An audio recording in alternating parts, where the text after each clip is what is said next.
At 0347, a shape appears on the sonar. It is too geometric to be natural. Dr. Sarah Chun leans closer to the cold glow of the monitor.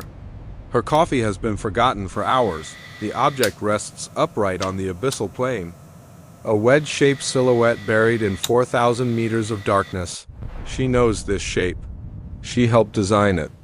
The common hypersonic glide body, lost 9 months ago, its telemetry vanished over the Pacific during a test. A hemorrhage of billion-dollar secrets into the deep. Chun reaches for the comm panel. Her voice is quiet but absolute. Wake the captain. Tell him we found it. Commander Mitchell arrives, his eyes alert. He studies the amber shadow on the screen for a long moment. Depth?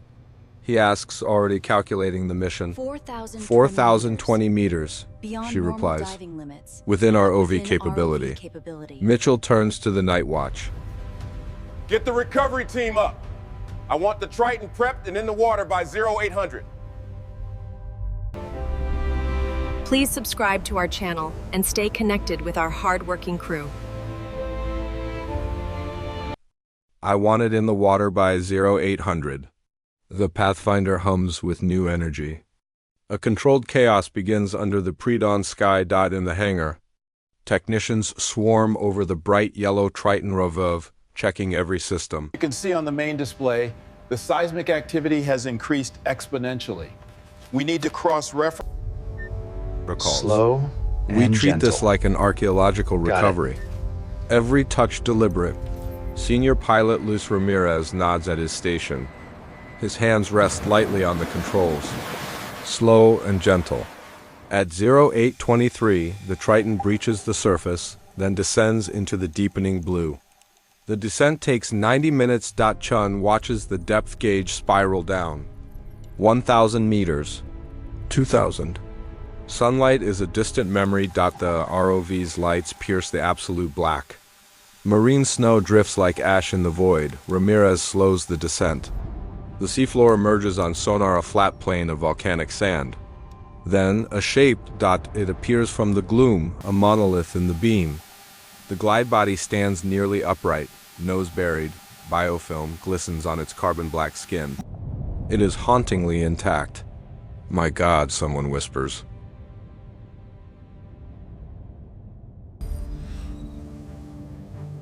My God, it's beautiful. Ramirez. It's beautiful. Give me a full 360. Give me a full 360, Mitchell orders. The ROV begins its slow, reverent circle of the artifact. The cameras reveal stress cracks.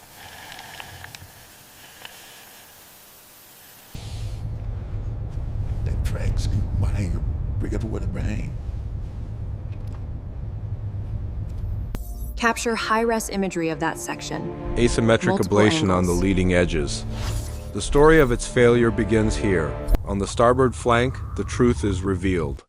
A section of thermal shielding is gone, composite fractured beneath. Webb draws a sharp breath. There's your failure mode. Something struck it. Debris from the booster, perhaps. The mission transforms. This is now a forensic investigation. Manipulator arms are secure. Copy that. Winch engaged. Ready for deployment. The weather is turning, and the clock is against us. But look at this ship. Look at yourselves. We've got a Chun window directs of 4 the days. cameras. Capture every angle, every detail. For 8 hours, they document, measuring, scanning, building a model of the crash site on the seafloor. Finally, they attach a transponder beacon to the bottom, a promise to return. A marker in the void. 3 weeks later, the Pathfinder returns with the salvage vessel Resilience. A typhoon gathers far to the west. On Resilience's deck, the massive Hercules ROV is prepped. It carries a custom titanium recovery cradle. Salvage Master Patricia Okonkwo addresses the crew. Her voice is steel. We have a 4-day window. Be precise. The Hercules descends, carrying the cradle into the darkness. Begin lift. The race against the coming storm has begun. It finds the beacon's pulse. The glide body waits as if it knew they would return. Ramirez, now piloting Hercules, begins the delicate excavation. We're good for now, but Sediment continuous plumes monitoring. into the water like ghostly clouds dotting the control room. Chung watches strain gauges. Her hands are tight, but her expression is calm. The cradle is slid beneath the vehicle. Soft polymer padding makes contact at 6 calculated load points. Okonkwo's voice is calm over the coms. Begin the lift. Ramirez engages the winch. The numbers climb. 1,000 pounds. 5,000. 8,000. The vehicle shifts, sediment cascading in a slow-motion waterfall. It rises from its grave. The strain gauge settles at 14,000 pounds. The structure holds. For now, Webb monitors the damaged flank. We are stable, but watch those fractures. Any propagation, we stop. The ascent takes 4 hours. A slow pilgrimage from the crushing dark toward the memory of light. They pause at 2,000 meters for inspection. The vehicle hangs suspended, a relic on its way home. At 1,000 meters, they pause again. The pressure eases. The path to the surface is clear. It breaches at 1847. A strike from a fragment of booster casing penetrated the thermal protection at Mach 17.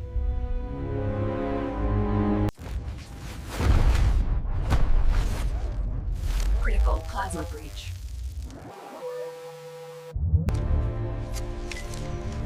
It's intact.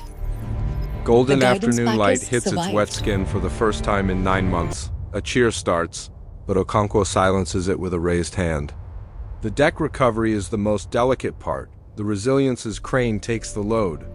The cradle sways over the churning sea, seawater pouring from the frame. It swings over the deck, a black angel against the storm-gray sky.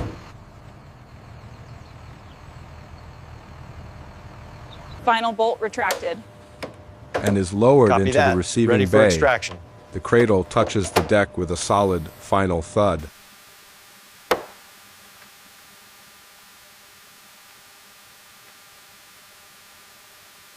If we adjust the tensile strength here, we reduce the overall weight. But what does that sound do of to the success. thermal load? We need to Jun check finally the data allows streams. herself to exhale. Teams and protective gear converge. The analysis begins immediately, even as the ship runs from the Typhoon. In the receiving bay that night.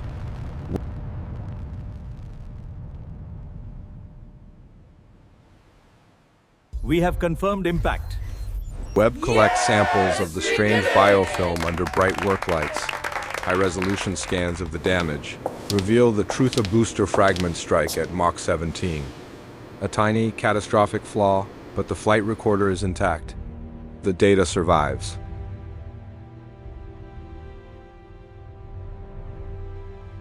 Failure and success are just perspectives. This vehicle completed its mission. It tells a Just not the story not mission of we tumble, originally but of intended. control. The glide body's AI, recognizing catastrophic damage, executed an emergency protocol. It guided itself to a recoverable impact. It chose to save its data. To preserve its own truth for those who would come looking. 6 weeks later, the vehicle arrives at a lab in Indiana. The meticulous autopsy of failure begins. Technicians remove the thermal panels, piece by piece. Revealing the heat-stained lattice skeleton beneath, the data becomes a gift. Validating simulations. Informing new models. Turning a loss into a foundation. 14 months later, a new vehicle launches. Its modified separation sequence is a direct result of this recovery. Mission control erupts as it completes its full flight profile. A success built on the bones of a failure. 2 years later, Cheen stands in a quiet museum. Before her is the preserved core of the glide body, mounted as it was found. Its scars are not cleaned. They are its testimony. A young engineer approaches. He thanks her. His thesis was on the thermal data from this very vehicle. What are you working on now? She asks. Sit 22, he says. We are using everything it taught us. Chun smiles. Failure and success are just perspectives. This vehicle completed its mission. Just not the one we intended?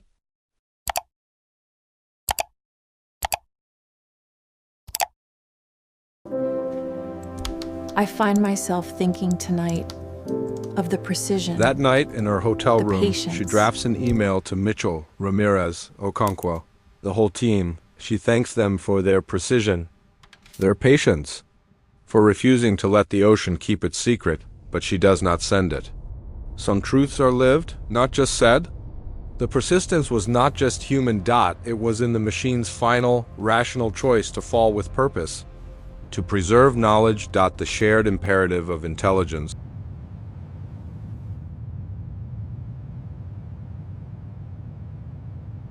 See how the fracture initiates here at the apex? The thermal load simulation shows a different stress concentration. We should focus on this grid section first. Some truths don't need to be broadcast. Whether born of carbon They or are silicon, lived. to seek understanding. Even from ruin, the data lives on in new vehicles, flying faster, higher. She understands the persistence is not just human. It's in the machine's In materials design, that withstand the algorithm's fire choice. of re-entry. In an Indiana museum, a scarred artifact rests.